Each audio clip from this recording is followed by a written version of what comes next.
هدانا لهذا وما كنا لنهتدي لولا أن هدانا الله لقد جاءت رسل ربنا بالحق الصلاة والسلام التحية والإكرام على صاحب الحوض الكوثر والخطبة والمنبر والركن والمشعر والوجه الأنور والخد الأحمر والجبين الأزهر والنسب الأطهر والحسب الأشهر صاحب الفضل والعطاء والجود والسخاء والنور والضياء العبد المؤيد والرسول المسدد مولانا أبو القاسم محمد على محمد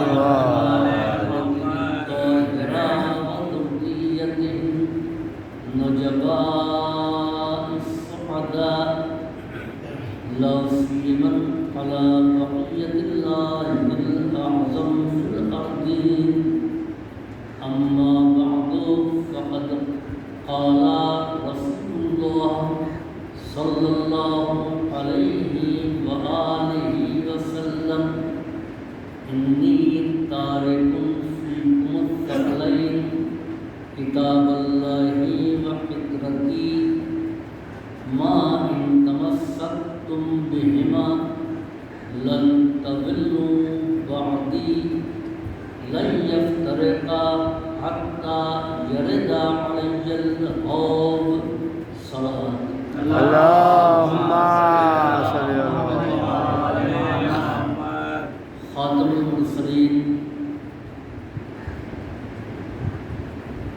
حضور سرور کائنات کی یہ حدیث مبارکہ جو متفق علیہ ہے اور تسلسل کے ساتھ اس منبر سے عنوان سخن ہے،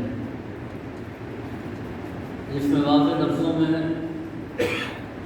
نبی کریم نے اعلان فرمایا کہ میں تمہارے درمیان دو گرا قدر چیزوں کو چھوڑ کر کے جا رہا ہوں، کتاب اللہ، اللہ کی کتاب، وفطرتی، اور میری فطرت، ما ان تمسکتم بہما، جب تک تم لوگ ان دونوں سے وابستہ رہو گے، لن تضل بعدی، تو میرے بعد ہرگز گمراہ نہیں ہوگے۔ اور خصوصیت یہ ہے، پہچاننا چاہتے ہو کہ ہماری فطرت کون ہے، تو اس بات کا خیال رکھنا کہ نہیں یفترقا، یہ دونوں ہرگز ایک دوسرے سے جدا نہیں ہوں گے، یعنی قرآن اور اہل بیت ایک دوسرے کے لیے لازم و ملزوم رہیں گے۔ قرآن کو اگر سمجھنا ہے تو سیرت اہل بیت کو دیکھنا، اور کردار اہل بیت کا اگر جائزہ لینا ہے تو قرآن کریم کی آیات کو دیکھنا، دونوں میں بالکل مطابقت ہوگی۔ حوض کوثر میں دونوں ساتھ ساتھ آئیں گے، یہ نہیں کہ قرآن کریم کچھ کہہ رہا ہے اور دعوی فطرت کرنے والوں کا کردار کچھ اور۔ قرآن کریم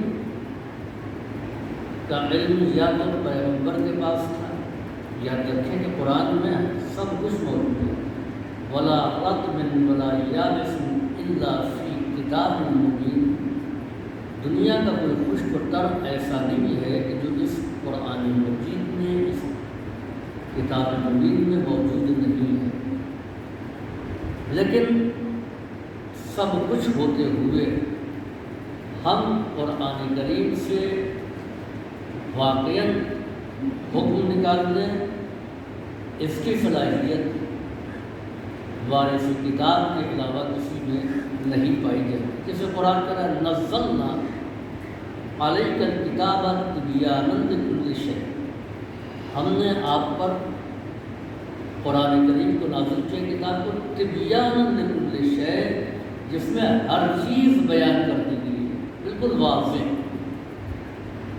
اب قرآن کریم میں آپ دیکھیے کہ سور کی نجاست کا ذکر تو ہے،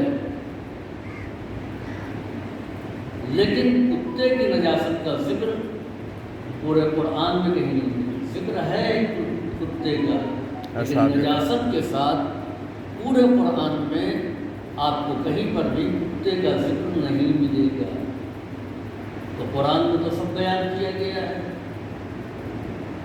احکام کی 513 آیتیں موجود ہیں، لیکن اس میں کتے کی نجاست کا ذکر نہیں.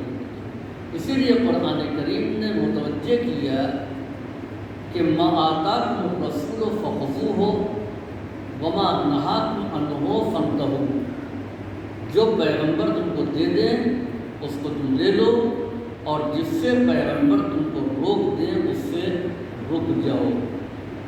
قرآن میں سب کچھ ہے، لیکن سب کچھ ہم کیسے معلوم کر سکتے ہیں؟ مثال کے طور پر ایک آم کی گٹھلی ہے، آپ نے کہا یہ فلاں آم کی گٹھلی ہے اور اس کے پھل کی کیفیت اور لذت یہ ہے. یعنی یہ گٹھلی نہیں ہے، بیج نہیں ہے، یہ پورا ایک درخت ہے جس میں پھل ان صفات کا اگے گا.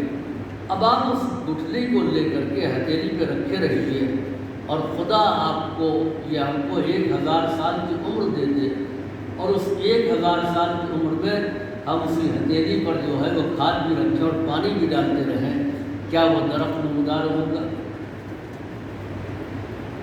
کیا اس پھل سے آپ مستفید ہوں گے؟ کیا نہیں. آپ اس کو ہتھیلی پر غلط کیے ہوئے ہیں.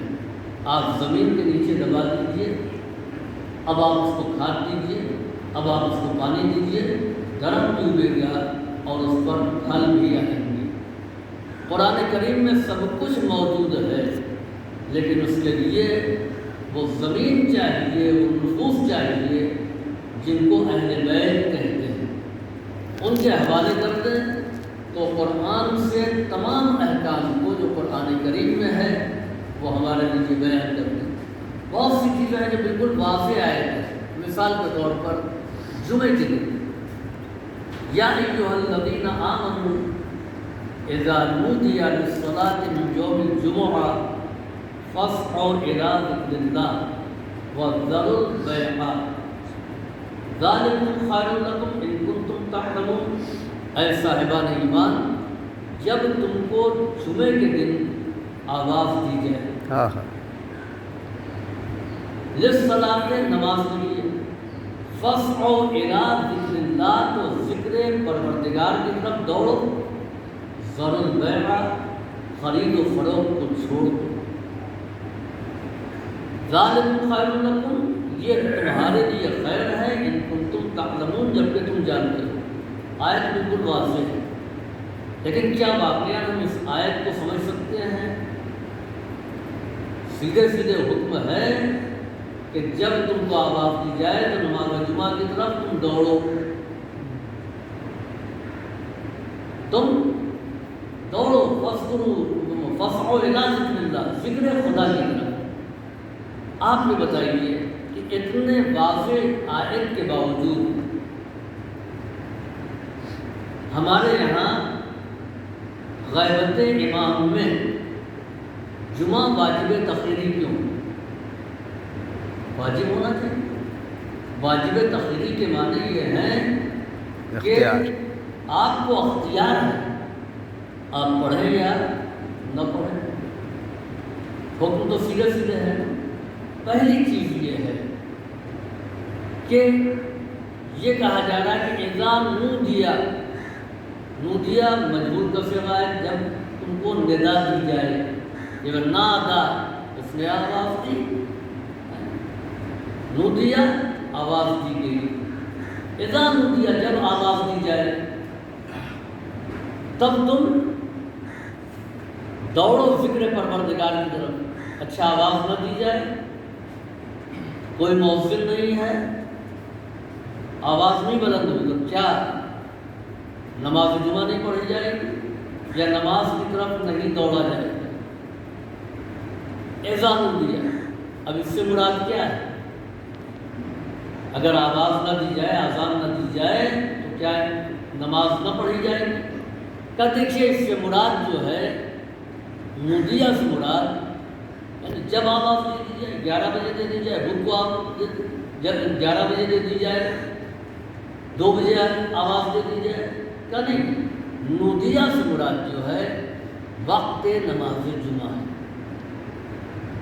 یعنی اے نزل, تو اس کے لیے قرآن کریم میں واضح نص موجود ہے, اس کے لیے واضح نص ہے عربی زبان میں کہ اذا نزلت الشمس, جب سورج جو ہے, اذا زالت الشمس, جب سورج زوال پر آ جائے تب تم ذکر پروردگار کی طرف دوڑو. یہاں پر وقت کا اعلان نہیں ہے, یہاں کیا کہا جا رہا ہے کہ جب تم کو آواز دی جائے, جبکہ واضح طریقے سے وقت کے لیے لفظ موجود ہیں. زوال آفتاب, تو زوال آفتاب کا ذکر نہیں ہے. ایسا منہ دیا جب تم کو آواز دی جائے, کس کو آواز دی جائے؟ صاحبان ایمان, یا ایھا الذین آمنوا, اے صاحبان ایمان, اذا نودی, جب تم کو آواز دی جائے. تو اب جن کو آواز دی جائے گی وہ صاحبان ایمان ہیں, تو آواز جن کو دی جائے گی وہ اور ہیں, آواز دینے والا ان سے الگ ہونا چاہیے. اس لیے کہ جن کو آواز دی جائے وہ صاحب ایمان, صاحبان ایمان, ان سے کہا بیٹھیے, جب آپ کو بلایا جائے گا تب جائیں گے, اپنی مرضی سے نہیں جا سکتے. تو اب یہ آواز دینے والا کو, پکارنے والا کو, کا مؤذن, کا مؤذن میں تو صاحبان ایمان میں داخل ہے. تو اس کے معنی یہ ہے کہ جن کو آواز دی جائے وہ اور ہے, اور جو آواز دے وہ اور ہے. اب آئیے حدیث پیغمبر نبی کریم فرماتے ہیں, یا علی, جہاں جہاں یا ایھا الذین آمنوا کہا گیا ہے وہاں ان تمام گروہ کے امیر تم ہو. یعنی مراد یہ ہے کہ ان کے امیر تم ہو, یعنی جن لوگوں کو آواز دی جائے وہ مومنین ہیں, اور جو ان کا امیر ہے وہ ان سے الگ ہے. تو اب یہیں سے علماء نے جو استنباط کیا وہ یہ کہ جب امام موجود ہو اور آواز دے, اس لیے کہ آواز دینے والا الگ اور جن کو آواز دی جائے وہ دونوں الگ الگ ہوں, تو جب امام آواز دے تو واجب ہے.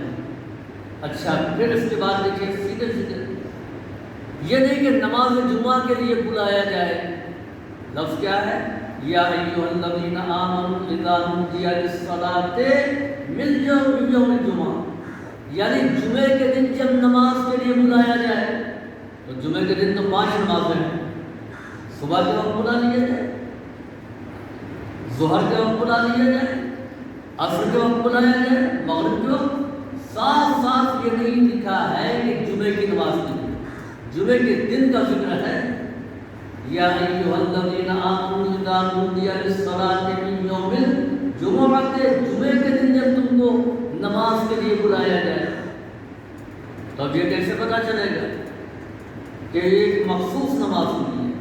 اب آئیے آگے آیت کیا کہہ رہی ہے, فاسعوا الی ذکر اللہ, تم دوڑو ذکر خدا کی طرف. یہ نہیں کہا فاسعوا الی الصلاۃ, تم نماز کی طرف دوڑو, ذکر خدا کی طرف دوڑو. تو اب نماز کی طرف تو کہا نہیں گیا ہے, ذکر خدا کی طرف کہا گیا ہے. اگر جمعے کے دن فقط نماز ہوتی تو حکم ہوتا نماز کی طرف دوڑو کا, ذکر خدا کی طرف. اور ذکر کیا ہے کہ نماز کے ساتھ ساتھ 2 خطبے بھی ہیں جس میں ذکر خدا ہے, جس میں احکام دین ہے.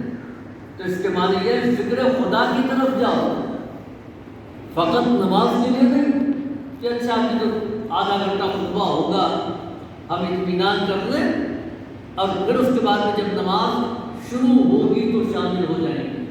یعنی ذکر خدا کی طرف بلایا گیا ہے، اور جب ذکر خدا کی طرف بلایا گیا ہے تو اس سے مراد خطبے بھی ہیں، اس میں بھی شامل ہونا ہے۔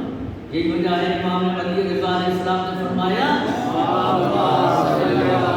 کہ نماز در حقیقت 4 رکعت تھی، بے شک 2 رکعت کم کر دی گئی خطبے کی وجہ سے۔ لہذا جس طریقے سے نماز میں حاضر ہونا ہے ویسے خطبے میں بھی شامل ہونا ہے، اور شامل ہونا ہے تو اس انداز میں شامل ہونا ہے کہ ہم ہماتن گوش رہیں، یعنی خطبے کو سنتے رہیں، یہ نہیں کہ بات کر رہے ہیں کسی اور مصروفیت میں، نہیں، باقاعدہ اس کو توجہ سے سنیں۔ تو ایک سامنے کی آیت جس میں کتنے لفظ ہیں؟ نودیہ، اس کو سمجھنے کی ضرورت ہے۔ پھر اس کے بعد میں للصلاۃ، اس کو سمجھنے کی ضرورت ہے۔ پھر اس کے بعد میں یوم الجمعہ، اس کو سمجھنے کی ضرورت ہے۔ ذکر خدا، اس کو سمجھنے کی ضرورت ہے۔ تو ظاہر سی بات ہے کہ واضح ترین آیت بھی بغیر اہل بیت کی رہنمائی کے ہم نہیں سمجھ سکتے ہیں، تو پھر وہ آیتیں جو متشابہ ہیں ان کو ہم بغیر اہل بیت کے کیسے سمجھ سکتے ہیں؟ صلوات بھیجیے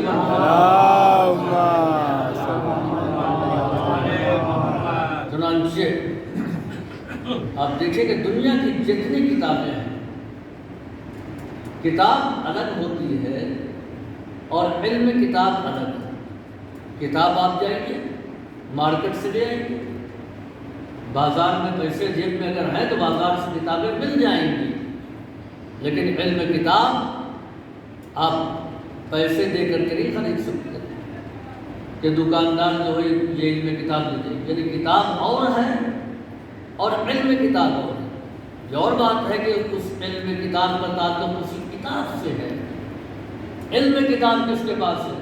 کہ وہ معلم کے پاس ہے، وہ پروفیسر کے پاس ہے۔ آپ کتاب خرید سکتے ہیں لیکن کتاب کو خود پڑھ نہیں سکتے ہیں، کیونکہ آپ کے پاس کتاب ہے، علم کتاب نہیں ہے۔ علم کتاب پروفیسر کے پاس ہے، لیکچرر کے پاس ہے، معلم کے پاس ہے، مدرس کے پاس ہے۔ تو یہ دنیا میں یہ نمایاں فرق ہے کہ کتاب اور ہے اور علم کتاب اور ہے۔ پروردگار عالم نے اپنی کتاب کو ان کے پاس نازل کیا کہ جو صاحب حکمت ہے، ان بندوں پر نازل کیا کہ جو بندے بافضل ہیں، ان بندگان الہی پر نازل کیا کہ جن کو اللہ نے جن کے سینے میں علم کتاب عطا کیا ہے، یعنی جس کے پاس علم ہے اسی کے پاس کتاب ہے۔ مذہب نے جہاں علم ہے وہیں پر علم کتاب کو رکھا ہے۔ یہی وجہ ہے کہ پیغمبر اسلام کو کتاب کے ساتھ بھیجا اور کہا یعلمہم الکتاب والحکمہ، وہ ان کو کتاب اور حکمت کی تعلیم دیتے ہیں۔ تو عزیزوں، علم کتاب اور کتاب ان دونوں کو پروردگار عالم نے یکجا کیا۔ اب پیغمبر اسلام تنہا کتاب کو چھوڑ کر کے نہیں جا رہے ہیں، کتاب کے ساتھ ساتھ وارثان علم کتاب کو بھی چھوڑ کر کے جا رہے ہیں۔ نبی کریم نے اعلان کیا انی طالب المصطفین کتاب اللہ و فطرتی، میں تمہارے درمیان 2 گرام قدر چیزوں کو چھوڑ کے جا رہا ہوں، ایک اللہ کی کتاب اور دوسرے میری اطاعت۔ تو پیغمبر نے ان دونوں کو چھوڑا، یعنی قرآن اور اہل بیت۔ تو جہاں کتاب ہے وہیں علم کتاب ہے۔ اب امت نے ایک نعرہ دیا، حسبنا کتاب اللہ، کتاب خدا ہم کو کافی ہے، ہم کتاب خدا کو لے کر کے سمجھ لیں گے کہ خدا نے کیا اس کتاب میں کہا ہے۔ یاد رکھیں کہ معلم کو چھوڑ کر کے کتاب لے کر کے بچہ علم کتاب کو نہیں حاصل کر سکتا، طالب علم علم کتاب تک نہیں پہنچ سکتا ہے۔ بس فرق پہچانیے کہ کتاب کو لے کر کے یہ اعلان کرنا کہ یہ کتاب کافی ہے، تو امت کی مثال اس طالب علم کے جیسی ہوگی کہ جس کے پاس کتاب تو ہے مگر کتاب پڑھانے والا نہیں۔ اور آل محمد کا امت کا چھوڑ دینا آل محمد کو، تو آل محمد کی حیثیت اس معلم کے جیسے رہ گئی کہ جس کے شاگرد نالائق نکل گئے۔ یہ معلم کتاب ہیں مگر جن کو تعلیم کتاب حاصل کرنا ہے وہ ان سے تعلیم کتاب حاصل نہیں کر رہے۔ وہ تو خدا کا شکر ہے کہ کچھ بندگان خدا وہ تھے کہ جنہوں نے کتاب کا علم ان کی بارگاہ میں آ کر کے حاصل کیا اور علم کتاب امت تک پہنچا۔ صلوات بھیجیے اسی طریقے سے دیکھیے دنیا کی تمام کتابیں، ان کتابوں کا تعلق انکشاف سے ہوتا ہے۔ کس سے ہے؟ انکشاف سے۔ یعنی آپ جس سبجیکٹ کو نہیں جانتے تھے، آپ نے اس کتاب کو پڑھ لیا، آپ اس سبجیکٹ کے بارے میں جان گئے، اتنا ہی ہے۔ آپ میڈیکل کے بارے میں نہیں جانتے تھے، میڈیکل کی کتابیں پڑھی، 5 سال MBBS کا کورس کیا، آپ ڈاکٹر بن گئے۔ لیکن یہ ڈاکٹر بن جانا آپ کا کیا کافی ہے کسی کی شفا کے لیے؟ آپ نے جتنے فارمولے پڑھے ہیں، ان فارمولوں کو پڑھ کر کے آپ مریض پر دم کر دیجئے تو کیا مریض شفا پا جائے گا؟ دنیا کی تمام کتابیں ان کا تعلق انکشاف سے ہے۔ آپ بہترین انجینئر، آپ کو سارے فارمولے معلوم ہیں، آپ نے انجینئرنگ کا کورس کیا، تو کیا صرف یہ جان لینا کافی ہے جب تک کہ وسائل نہ ہوں، اسباب نہ ہوں؟ انکشاف تو ہو گیا کہ ایک بلڈنگ کیسے بنتی ہے، انکشاف تو ہو گیا کہ ایک مشین کو کیسے کنٹرول کیا جاتا ہے، لیکن کیا یہ صرف علم کافی ہے؟ فرق ہے دنیا کے تمام سبجیکٹ کی کتابوں میں اور قرآن کریم میں کہ قرآن صرف انکشاف ہی نہیں کرتا ہے بلکہ قرآن کے اندر ایک طاقت اور قوت بھی پائی جاتی ہے۔ اس میں طاقت بھی ہے، قوت بھی ہے، صرف انکشاف ہی نہیں ہے کہ ہم نے قرآن کریم کو پڑھ لیا اور ہم جان گئے، نہیں، بلکہ اس میں طاقت بھی ہے۔ یا یحییٰ خذ الکتاب بقوۃ، اے یحییٰ کتاب کو پوری قوتوں کے ساتھ لو۔ تو اس کے معنی یہ ہے کہ کتاب صرف علم و انکشاف نہیں ہے بلکہ قوتوں کا سرچشمہ ہے۔ اور یہی قوت تھی کہ جب جناب سلیمان کے دربار میں ملکہ سبا کے تخت کی خصوصیات کو بیان کیا گیا تو جناب سلمان نے یہ چاہا کہ وہ تخت آ جائے، چنانچہ بڑے بڑے زور آزما تھے۔ وقال عفریت من الجن انا آتیک قبل ان تقوم من مقامک، ایک جن نے کہا کہ میں لے آؤں گا، کہاں سے؟ ملک سبا سے، ملکہ سبا کے تخت کو، قبل اس کے کہ آپ کا دربار برخاست ہو۔ اب یہاں پر وہ جو افتخار آدمیت و انسانیت تھا، جو اشرفیت کا فخر تھا، اس نے کیا کہا کہ انا آتیک قبل ان یرتد طرفک، میں لے آؤں گا قبل اس کے کہ آپ کی پلک جھپکے۔ اور قرآن نے کیا کہا؟ وقال من عنده علم من الکتاب، اس نے کہا جس کے پاس کتاب کا تھوڑا سا علم تھا، علم من الکتاب، کتاب میں سے علم تھا، اس نے کہا کہ ہم پلک جھپکتے ہی لے آئیں گے۔ اور چنانچہ جناب سلیمان کے دربار میں تخت بلقیس کو لا کر کے حاضر کر دیا۔ تو یہ طاقت قوت کہاں سے آئی؟ کتاب سے آئی۔ تو اس کے معنی یہ الہی کتاب وہ ہے کہ جس سے صرف انکشاف ہی نہیں ہوتا ہے بلکہ اس میں قوت و طاقت پائی جاتی ہے، ایسی قوت و طاقت کہ ملک سبا سے نظام سیر و سفر کو منقلب کر کے تخت بلقیس کو دربار سلیمانی میں حاضر کر دیا جاتا ہے۔ اب اگر کوئی صاحب علم کتاب سورج کو غروب ہونے کے بعد دوبارہ نکال دے تو یہ طاقت کتاب کا انکشاف ہے۔ اگر کوئی معلم کتاب و حکمت اسی زمین سے چاند کے 2 ٹکڑے کر دے تو یہ طاقت کتاب کا اعلان ہے. تو اس میں قوت بھی پائی جاتی ہے اور طاقت بھی پائی جاتی ہے کتاب میں. عزیزوں یاد رکھیں کہ سلیمان کے وزیر آصف برقیہ کے پاس اس دور کی کتاب کا علم تھا، قرآن نہیں نازل ہوا. تو انہوں نے نظام خیر و سفر کو منقلب کیا نا، جو فاصلے ہفتوں میں طے کیے جاتے مہینوں میں، اس کو چشم زرد میں انہوں نے طے کیا اور ملک سبا سے تخت بلقیس لے آئے. تو ان کے پاس اس دور کی کتاب کا علم تھا، وہ بھی پورا نہیں. تو جس کے پاس کل کتاب کا علم ہو تو اس کے اندر اتنی قوت ہونی چاہیے. اب وہ نظام سیر و سفر نہیں منقلب کرے گا بلکہ وہ نظام شمس و قمر کو بدل دے گا. وہ سورج کو بھی اپنے تابع کر کے دکھائے گا اور چاند کو بھی اپنے قابو میں اور ستارے کو بھی اپنے در پر ادروا کر کے دکھائے گا. صلوات بھی اللہم صلی اللہ. اور اسی میں اس سے اندازہ کیجیے کہ قرآن کریم نے صاحب کتاب تو کہا ہے کچھ لوگوں کو، لیکن عالم کتاب نہیں کہا ہے. مثل الذین حملوا التوراۃ ثم لم یحملوها کمثل الحمار. یہ اہل کتاب ہے جن سے گفتگو کی جا رہی ہے.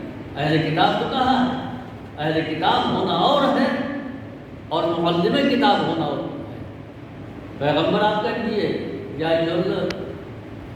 مثل الذین حملوا التوراۃ، تم لوگوں کی مثال کہ جنہوں نے توریت پر عمل کیا ثم لم یحملوها اور پھر اس پر عمل کرنا چھوڑ دیا کمثل الحمار، وہ مثل گدھے کے. یہ قرآن کہہ رہا ہے. تو اس کے معنی یہ ہے کہ کتاب پر عمل نہ کرنے والے نگاہ قرآن میں یا نگاہ پروردگار میں گدھے ہیں. جو کتاب پر عمل نہیں کر رہے تو ان کو بھی اہل کتاب کہا ہے. عزیزوں یہی وجہ ہے کہ نبی کریم نے اپنی رسالت کا گواہ نہ ہی کتاب کو بنایا نہ اہل کتاب کو بنایا.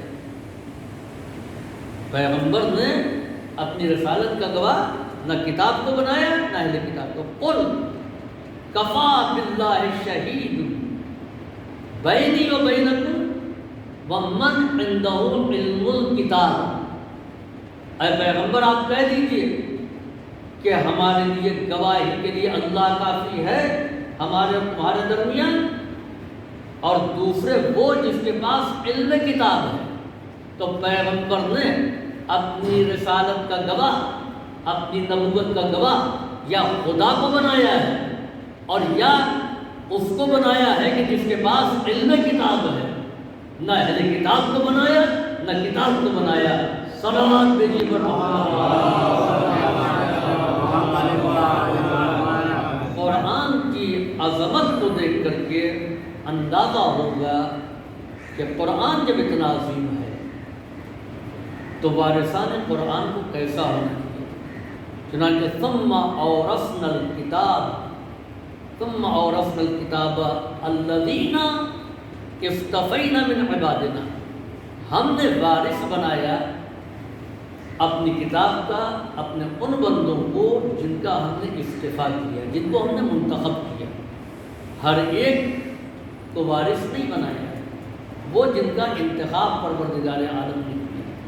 اور اس بات کو یاد رکھیں کہ وارث میراث کا اسی کو قرار دیا جائے گا کہ جو میراث کا علم رکھتا ہو.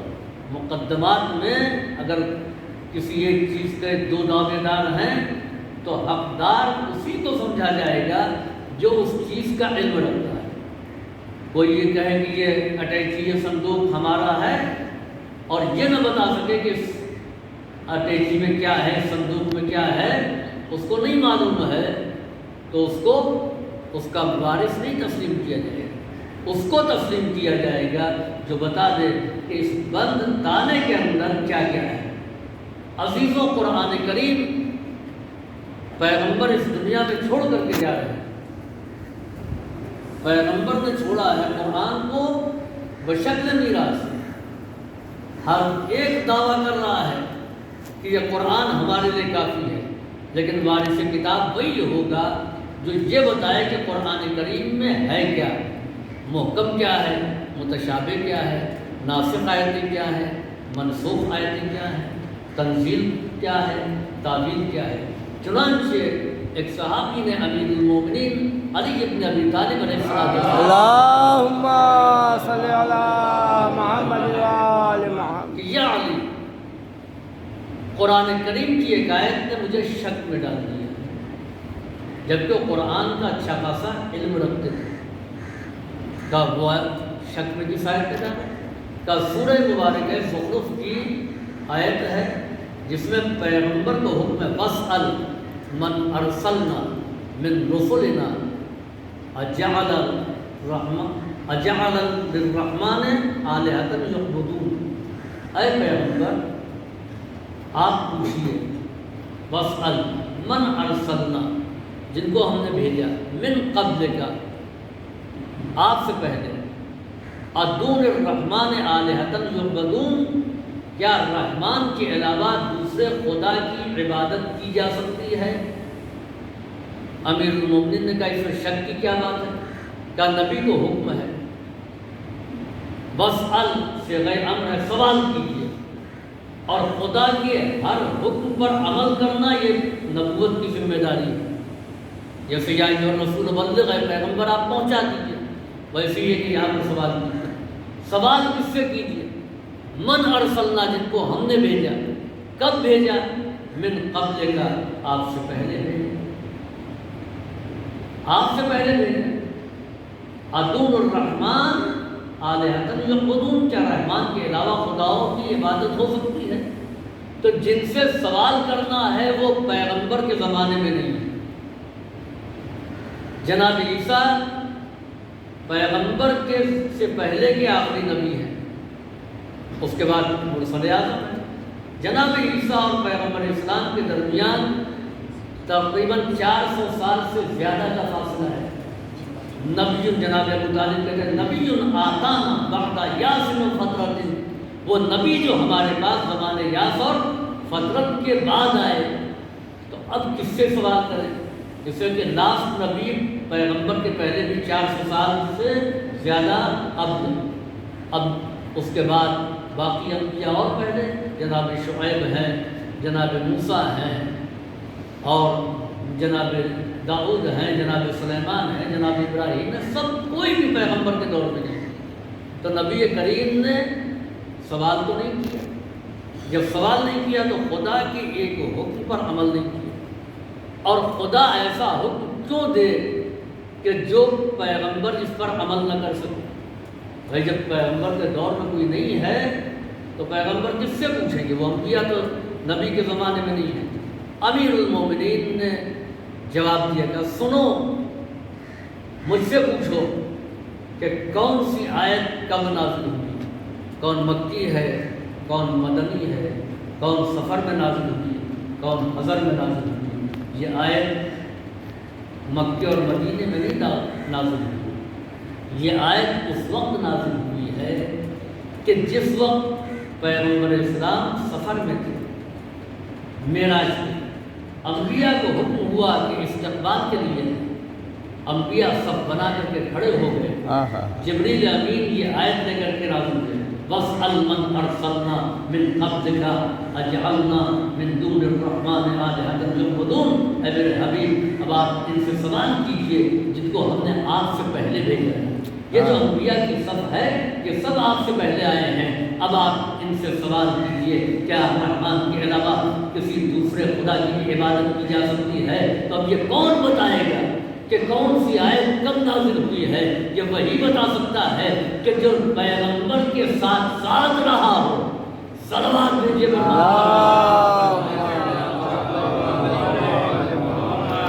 تو وارث کو ہر چیز کا علم ہونا چاہیے، ہر چیز کو جاننا چاہیے۔ دوسری بات یہ ہے کہ ہر چھوڑنے والا جو اس دنیا سے جاتا ہے تو دو چیزوں کو چھوڑتا ہے، ایک ناطق ہے اور ایک صامت ہے۔ میراث کل کا کل ثابت ہے، واہ، اور وارث وہ ناطق ہے، اولاد بیٹے بیٹی یہی تو ہے نا، یہ وارث ہے، اور جن چیزوں کو چھوڑا ہے وہ سب کے سب میراث ہیں اور وہ صامت ہیں، بولنے والے نہیں۔ عزیزوں، پیغمبر نے کہا کہ انی تارک فیکم الثقلین، میں تمہارے درمیان دو گراں قدر چیزوں کو چھوڑ کے جا رہا ہوں، ایک اہل بیت اور دوسرے اللہ کی کتاب۔ تو اہل بیت ہے ناطق، قرآن ہے صامت، وارث کون ہوگا؟ میراث۔ یعنی پیغمبر نے جب دو چیزوں کو چھوڑا ہے تو اہل بیت وارث ہیں، قرآن میراث ہے، اہل بیت اس کے وارث ہیں۔ قرآن کہہ رہا ثم اورثنا الکتاب، ہم نے کتاب کا وارث بنایا ہے۔ تو کس کو بنایا ہے؟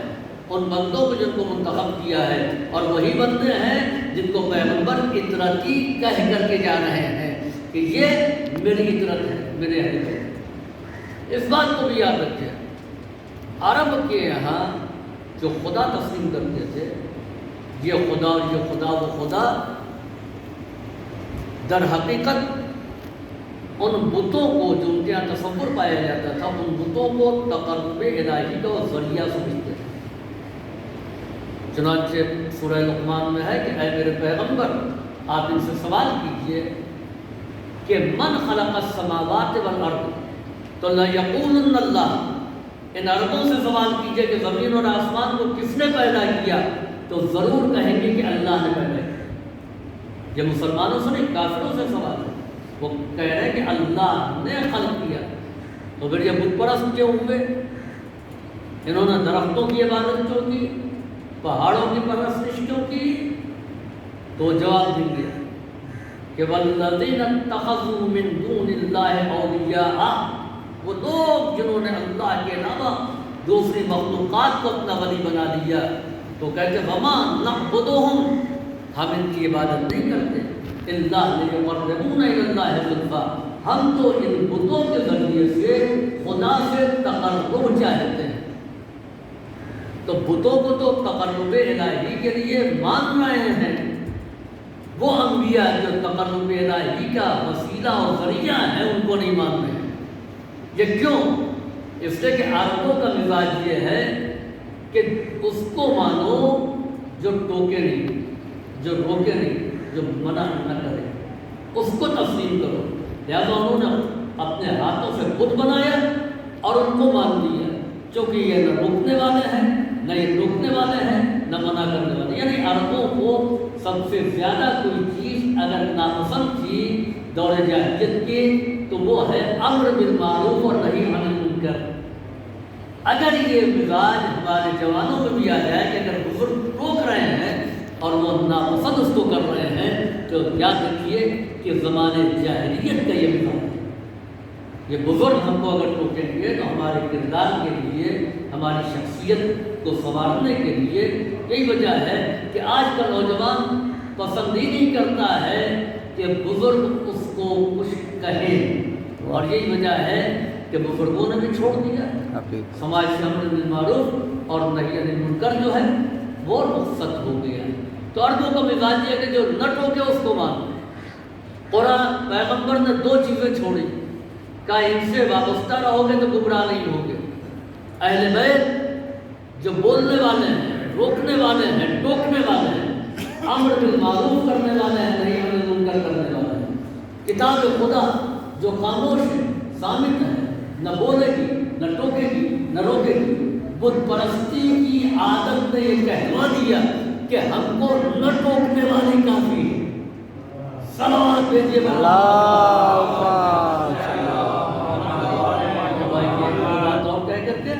میں اپنی منزل پر آ جاؤں کہ میراث میں وارث کون بنے گا؟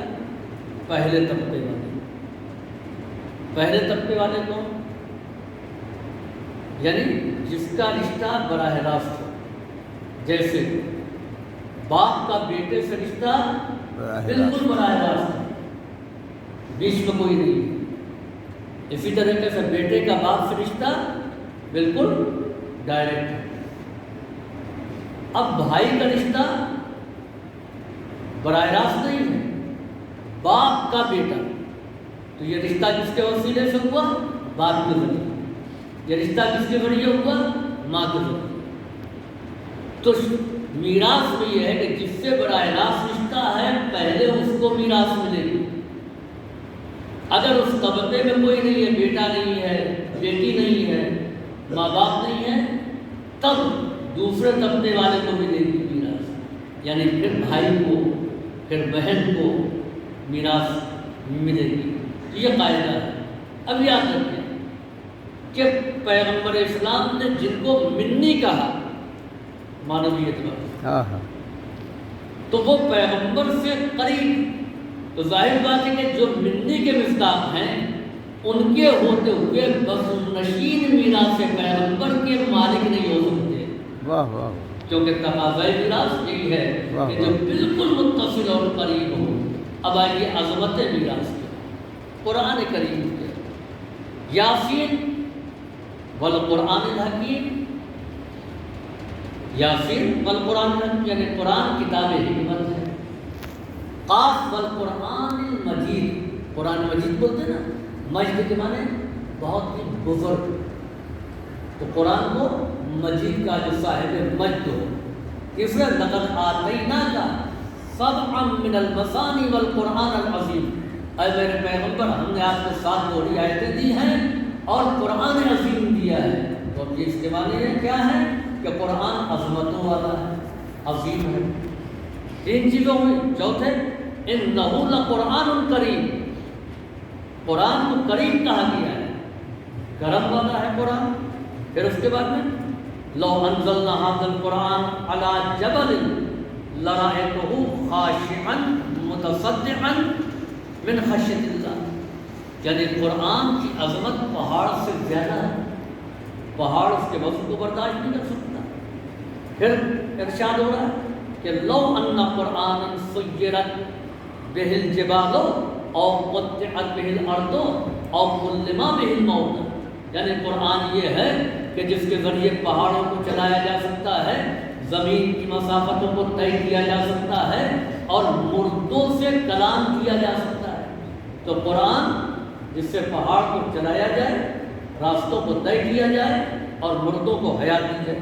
پھر آئیے ذالک الکتاب لا ریب فیہ ھدی للمتقین، یہ کتاب وہ ہے کہ جس میں کوئی شک نہیں ہے، یہ صاحبان تقویٰ کے لیے ہدایت ہے۔ اب آئیے نزل علیکم الکتاب مصدقا لما بین یدیہ، یہ کتاب آپ پر نازل کی گئی ہے اور جو کچھ بھی آپ کے سامنے ہے ہر چیز کی تصدیق کرنے والی ہے۔ تو قرآن کا کام ہے تصدیق کرنا۔ ولا رطب ولا یابس الا فی کتاب مبین، کوئی خشک و تر ایسا نہیں ہے جو کتاب مبین میں موجود نہ ہو۔ تو یہ خصوصیت ہے میراث کی، کیا کہ حکیم ہے، اس میں حکمت ہے، مجید ہے، یہ مجد والا ہے، یہ عظیم ہے، یہ عظمتوں والا ہے، یہ پہاڑ سے زیادہ محکم اور طاقتور ہے، یہ پہاڑوں کو چلا سکتا ہے، یہ راستوں کو طے کر سکتا ہے، یہ مردوں کو حیات عطا کر سکتا ہے، یہ متقین کے لیے ہدایت ہے، اس میں ہر خشک و تر موجود ہے، یہ تصدیق رسالت کرنے والا ہے۔ تو اب وارث کتاب وہ بنے گا کہ جو صاحب حکمت ہے، وارث کتاب وہ بنے گا جو صاحب مجد ہے کیونکہ قرآن مجید ہے، وارث کتاب وہ بنے گا جو صاحب عظمت ہے کیونکہ قرآن کتاب عظیم ہے، وارث کتاب وہ بنے گا کہ جو صاحب جود و کرم ہے کیونکہ کتاب کریم ہے، وارث کتاب وہ بنے گا کہ جو پہاڑوں سے زیادہ قوت رکھتا ہے کیونکہ قرآن کے اٹھانے کی صلاحیت جو ہے وہ پہاڑ کے اندر نہیں ہے، جو حاکم جبال ہو وہ وارث کتاب بنے گا، جو صاحب طی الارض ہو وہ وارث کتاب بنے گا، یعنی جو مسافتوں کو چہر بدن میں طے کر سکتا ہو وہ وارث کتاب کہلائے گا، جو مردوں سے کلام کر سکے وہ وارث کتاب کہلائے گا، جو مردوں کو زندگی بخش دے وہ وارث کتاب کہلائے گا۔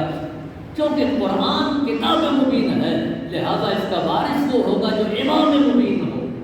قرآن جو کہ تصدیق کرنے والی کتاب ہے لہذا وارث کتاب وہ بنے گا جو تصدیق رسالت کرتا ہوا نظر آئے. سلمان بھی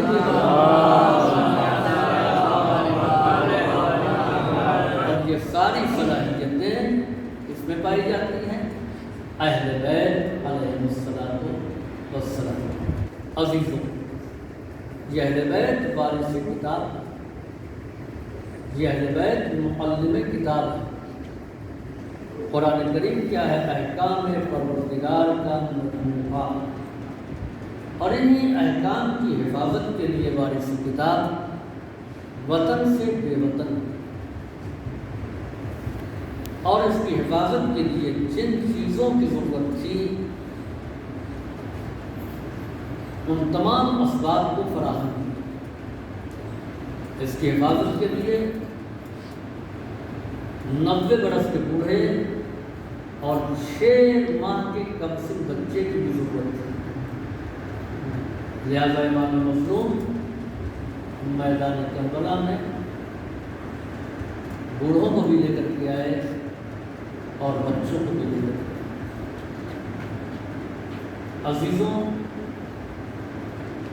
امام مظلوم جب مدینے سے چلے تھے تو اس وقت جناب علی اصغر 12 دن کے تھے. اس کے بعد مسلسل 175 دن یعنی انکار بیعت سے لے کر کے 12 دن امام مدینے میں رہے ہیں. 132 دن امام نے قیام کیا ہے مکے میں، پھر 28 دن جو ہے سفر میں گزرا ہے، اور 8 دن آپ سرزمین کربلا میں ہیں. یہ کل مدت ہے، اور یہی حیات علی اصغر کی مدت ہے. یعنی پوری زندگی جناب علی اصغر کی 6 ماہ کی دین حق کی کام آئی ہے. مسلسل اس سفر حق میں جناب علی اکبر ساتھ تھے. علی اصغر جو امام حسین علیہ السلام نے مدینہ سے کربلا تک کر دیا. عزیزوں، امام حسین علیہ السلام کو اللہ نے جناب رباب کے بدن طاہرہ سے 2 فرزند عطا کیے. ایک بیٹی اور ایک بیٹا. بیٹی جناب سکینہ اور بیٹا جناب علی اصغر. چنانچہ ارباب مقاتل لکھتے ہیں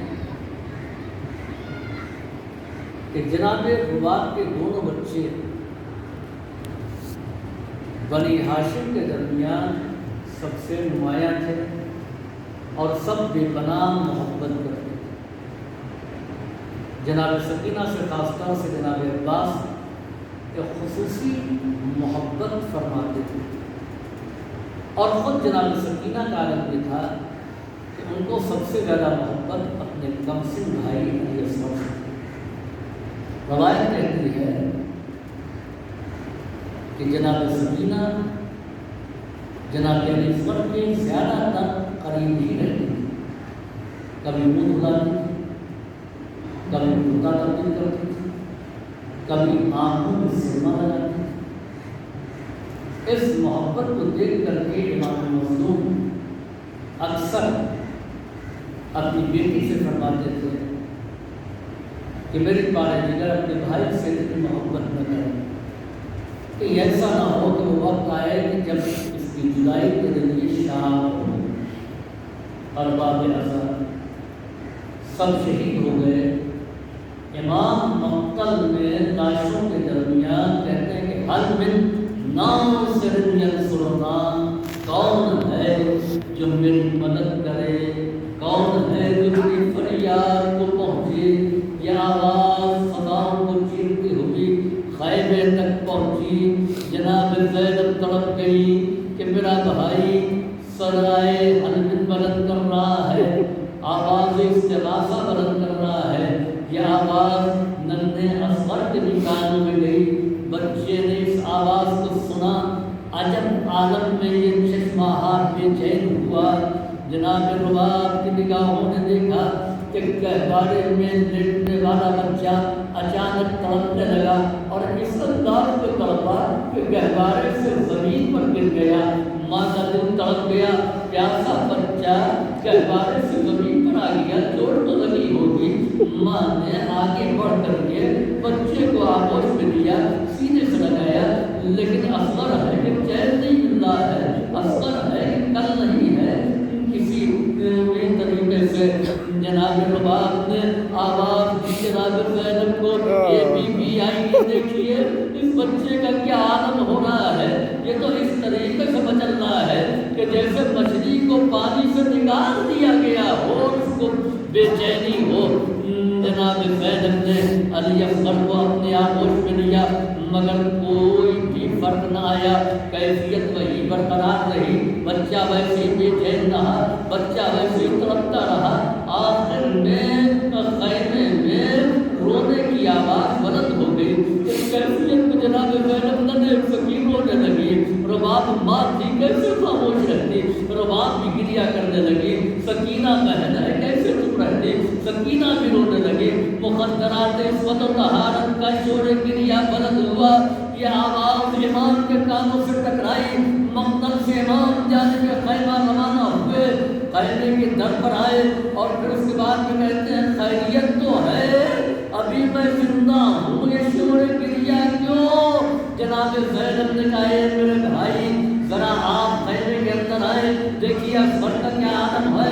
جب سے آپ کی آواز اس طرح کو سنا ہے، اصغر کو چین نہیں آ رہا ہے، اصغر بے چین ہے۔ چنانچہ امام مظلوم نے کہا کہ لاؤ میرے بیٹے کو مجھے دو۔ میں سمجھ گیا کہ میرا فرزند جو بے چین ہے، جیسے امام وقت نے بچے کو آغوش میں لیا، بچہ مطمئن ہو گیا، بے چینی رخصت ہو گئی۔ امام نے کہا کہ میرا اصغر پیاسا ہے، میں اس کو مقتل میں لے کر کے جاتا ہوں اور جا کر کے اشریا سے کہوں گا کہ میرا یہ بچہ 3 دن کا پیاسا ہے، اس کی ماں کا دودھ خشک ہو چکا ہے، اگر اس پر ترس کھا سکتے ہو تو کھا جاؤ، اس کو پانی پلا دو۔ امام نے کہہ کر کے بچے کو لے کر کے مقتل میں آئے، اس انداز میں آئے کہ آفتاب کی تمازن سے بچانے کے لیے ابا کا سایہ کر دیا، بچے کو ابا سے چھپا دیا۔ اب جو ابا کا سایہ کر کے حسین آغوش میں کسی کو لے کر کے مقتل کی جانب روانہ ہوئے، دور سے شیعہ کہتے ہیں کہ حسین قرآن لے کر کے آ رہے ہیں۔ ارباب ابا مظلوم کربلا قریب پہنچے، ابا کا دامن ہٹایا، کہ یہ قرآن نہیں بلکہ پارے قرآن ہے کہ بچہ پیاسا ہے، اس کی ماں کا دودھ خشک ہو چکا ہے، تم میں کوئی صاحب اولاد ہے، اس کو پانی پلا دے۔ ارباب ابا جب کوئی جواب نہ ملا تو امام مظلوم نے کہا حل فیکم مسلمون، کیا تم میں کوئی مسلمان ہے کہ اس کو پانی پلا دے؟ فوج اشبیہ خاموش ہے۔ امام فرماتے ہیں اے میرے لال اصغر، تم بھی اپنے حجت کو تمام کرو۔ بچے نے ننھی سی زبان نکالی، لبوں پر پھیرنا شروع کر دیا۔ یہ منظر دیکھ کر کے سنگین دل دشمن بھی برداشت نہ کر سکے اور رونے لگے کہ سر ساتھ نے دیکھا کہ فوج میں انقلاب آ جائے گا، یہ اشبیاء ہو رہے ہیں۔ اس نے ہرملا کو بلایا، یہ ہرملا کہاں ہے؟ کلام حسین، حسین کے کلام کو منقطع کر دے۔ ارباب ازا روایت کہتی ہے کہ رباب نے اصغر کو امام کے ساتھ روانہ کیا، لیکن در خیمہ پر آ کر کے کھڑی ہو گئی کہ دیکھیں اشقیاء میرے بچے کو پانی دیتے ہیں یا نہیں دیتے ہیں۔ اور ملا کو جناب رباب نے دیکھا تو اس نے اپنے کندھے سے تیر نکالا، کمان کو اتارا، ترکش سے تیر نکالا، اس کو کمان پر چڑھایا، نشانے پر ششماہ اصغر ہے۔ جناب رباب جو امرؤ القیس کندی کی بیٹی تھی، باپ نے تیر اندازی سکھایا تھا، رباب چلتے ہوئے تیر کو دیکھ کر کے بتا دیتی تھی کہ تیر نشانے پر لگے گا یا نہیں لگے گا۔ ادھر ہرملا نے تیر کو روانہ کیا، ماں بے چین ہو گئی کیونکہ تیر سیدھے نشانے پر جا رہا تھا، تیر اصغر کے گلے پر لگا، امام کے بازو میں پیوست ہو گیا، گلے کو کاٹتا ہوا۔ روایت کہتی ہے کہ تیر اس انداز سے آ کر کے بچے کے گلے پر پڑا کہ فَانْقَلَبَ السَّبِيلُ عَلَىٰ يَدِ الْإِمَامِ، بچہ امام کے ہاتھوں پر منقلب ہو گیا، اور اس انداز میں تیر نے گلے کو کاٹا کہ ذُبِحَ مِنَ الْأُذْنِ إِلَى الْأُذْنِ، ایک کان سے دوسرے کان تک پورا گلا کر چکا تھا، پانی پلانے لائے تھے، اب کٹا ہوا گلا بچے کا لے کر کے واپس جا رہے ہیں، قدم ہے کہ خیمے کی جانب نہیں بڑھ رہے ہیں، کتنا وزن ہے ننھی سی میت میں حسین کے قدم نہیں اٹھ رہے ہیں۔ روایت کہتی ہے کہ کئی مرتبہ آگے بڑھے اور پھر پیچھے ہٹ گئے، خیمے کے اندر داخل نہیں ہوئے، اور یہ کہتے جا رہے تھے انا للہ و انا الیہ راجعون، رضا بقضائہ و تسلیما لامرہ۔ آخر میں گئے اور آواز دی اے رباب آؤ، آ کر کے اپنے بچے کو لے جاؤ۔ رباب سے پہلے سکینہ آئی، اے بابا آپ میرے بھائی کو پانی پلانا ہے، میرا بھائی اتنا پیارا ہے کہ دشمن نے ضرور پانی پلایا ہوگا۔ امام نے ابا کا دامن ہٹایا، کٹا ہوا گلا بچی نے دیکھا، ایک چیخ مارا، ماں دوڑی ہوئی آئی، کٹا ہوا گلا دیکھا، ڈھلا ہوا منکا دیکھا، ایک جملہ کہا اب مثل کا ینہار، اے میرے لال کیا تیرے جیسے بھی نہر کیے جاتے ہیں۔